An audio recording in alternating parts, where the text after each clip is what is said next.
ನಮಸ್ಕಾರ ಪ್ರೀತಿಯ ವೀಕ್ಷಕರೇ, ನೀವು ನೋಡ್ತಾ ಇದ್ದೀರಾ government jobs news Shashikala YouTube channel. ಇವತ್ತಿನ ಉದ್ಯೋಗದ ಮಾಹಿತಿ ಈ ರೀತಿಯಾಗಿದೆ. ಕೇವಲ 8ನೇ ತರಗತಿ ಪರೀಕ್ಷೆಯಲ್ಲಿ ತೇರ್ಗಡೆ ಹೊಂದಿದ ಅಭ್ಯರ್ಥಿಗಳಿಗೂ ಸಹ ಕರ್ನಾಟಕ ಅಂಚೆ ಇಲಾಖೆಯಲ್ಲಿ ಖಾಲಿ ಇರುವ ಹುದ್ದೆಗಳಿಗೆ ಅರ್ಜಿ ಆಹ್ವಾನಿಸಲಾಗಿದೆ.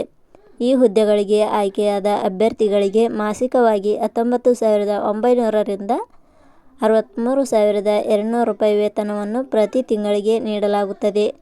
ಕರ್ನಾಟಕ ಅಂಚೆ ಇಲಾಖೆಯಲ್ಲಿ ಉದ್ಯೋಗ ಹುಡುಕುತ್ತಿರುವ ಅಭ್ಯರ್ಥಿಗಳು ನಾವು ನೀಡಿರುವ ಈ ಮಾಹಿತಿಯನ್ನು ಯಾವುದೇ ಕಾರಣಕ್ಕೂ ಮಿಸ್ ಮಾಡಿಕೊಳ್ಳದೆ ಪೂರ್ತಿಯಾಗಿ ನೋಡಿ ತದನಂತರ ಅರ್ಜಿ ಸಲ್ಲಿಸಿ. ಇದೇ ರೀತಿಯ ಉದ್ಯೋಗದ ಮಾಹಿತಿಯನ್ನು ಪಡೆಯಲು ನಿಮ್ಮ ವಿಡಿಯೋ ಕೆಳಗಡೆ ಕಾಣುವ ಸಬ್ಸ್ಕ್ರೈಬ್ ಬಟನ್ ಮೇಲೆ ಕ್ಲಿಕ್ ಮಾಡಿ, ಹಾಗೆ ಅದರ ಪಕ್ಕದಲ್ಲಿ ಬರುವ ಬೆಲ್ ಐಕಾನ್ ಮೇಲೆ ಪ್ರೆಸ್ ಮಾಡಿ. ಇಲಾಖೆ ಹೆಸರು ಕರ್ನಾಟಕ ಅಂಚೆ ಇಲಾಖೆ ನೇಮಕಾತಿ. ಹುದ್ದೆಗಳ ಹೆಸರು painter, carpenter and jointer, ME mechanic. ಒಟ್ಟು ಹುದ್ದೆಗಳ ಸಂಖ್ಯೆ ಇಲಾಖೆಯಲ್ಲಿ 4 ಹುದ್ದೆಗಳು ಖಾಲಿ ಇವೆ. ಶೈಕ್ಷಣಿಕ ವಿದ್ಯಾರ್ಹತೆ.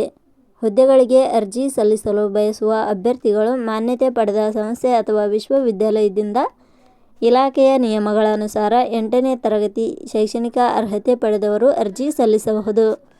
ಹುದ್ದೆಗಳಿಗೆ ಸಂಬಂಧಿಸಿದ ನೋಟಿಫಿಕೇಷನ್ ಲಿಂಕ್ ನಮ್ಮ ಟೆಲಿಗ್ರಾಮ್ ಚಾನಲಲ್ಲಿ ನೀಡಲಾಗಿದೆ. ಅಲ್ಲಿಂದ ಡೌನ್ಲೋಡ್ ಮಾಡಿಕೊಂಡು ಹೆಚ್ಚಿನ ಮಾಹಿತಿ ತಿಳಿದುಕೊಳ್ಳಬಹುದು.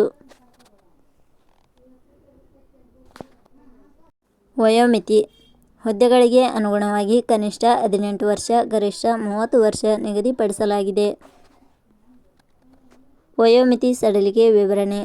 ಕರ್ನಾಟಕ ಅಂಚೆ ಇಲಾಖೆಯ ನಿಯಮಗಳ ಅನುಸಾರ ವಯೋಮಿತಿಯಲ್ಲಿ ಸಡಿಲಿಕೆ ಇರುತ್ತದೆ. ವೇತನ ಶ್ರೇಣಿ. ಆಯ್ಕೆಯಾದ ಅಭ್ಯರ್ಥಿಗಳಿಗೆ ಇಲಾಖೆಯ ನಿಯಮಗಳ ಅನುಸಾರ 19,900 ರಿಂದ 63,200 ರೂಪಾಯಿ ವೇತನ ಶ್ರೇಣಿ ಇರುತ್ತದೆ. ಅರ್ಜಿ ಸಲ್ಲಿಸುವ ವಿಧಾನ. ಹುದ್ದೆಗಳಿಗೆ ಅರ್ಜಿ ಸಲ್ಲಿಸಲು ಬಯಸುವವರು www.jobsexplain.com ವೆಬ್ಸೈಟ್ಗೆ ಭೇಟಿ ನೀಡಿ ಅರ್ಜಿ ಸಲ್ಲಿಸಬೇಕು. ಆಯ್ಕೆಯ ವಿಧಾನ. ಹುದ್ದೆಗಳಿಗೆ ಅರ್ಜಿ ಸಲ್ಲಿಸಿದ ಅಭ್ಯರ್ಥಿಗಳನ್ನು ಇಲಾಖೆಯ ನಿಯಮಗಳ ಅನುಸಾರ ಲಿಖಿತ ಪರೀಕ್ಷೆ ಹಾಗೂ ದಾಖಲಾತಿ ಪರಿಶೀಲನೆ ಆಧಾರದ ಮೇಲೆ ಆಯ್ಕೆ ಮಾಡಲಾಗುತ್ತದೆ. ಅರ್ಜಿ ಶುಲ್ಕ. ಸಾಮಾನ್ಯ ವರ್ಗದ ಅಭ್ಯರ್ಥಿಗಳಿಗೆ ಹಾಗೂ 2A, 2B, 3A, 3B ವರ್ಗದವರಿಗೆ 100 ರೂಪಾಯಿ, SC/ST ಅಭ್ಯರ್ಥಿಗಳಿಗೆ ಹಾಗೂ ಅಂಗವಿಕಲ ಅಭ್ಯರ್ಥಿಗಳಿಗೆ ಯಾವುದೇ ರೀತಿಯ ಅರ್ಜಿ ಶುಲ್ಕ ಇರುವುದಿಲ್ಲ. ಉದ್ಯೋಗದ ಸ್ಥಳ ಕರ್ನಾಟಕ. ಪ್ರಮುಖ ದಿನಾಂಕಗಳು. ಅರ್ಜಿ ಸಲ್ಲಿಕೆ ಆರಂಭದ ದಿನಾಂಕ 24/6/2026. ಅರ್ಜಿ ಸಲ್ಲಿಕೆ ಕೊನೆಯ ದಿನಾಂಕ 18/7/2026. ಕೊನೆಯ ಪದಗಳು.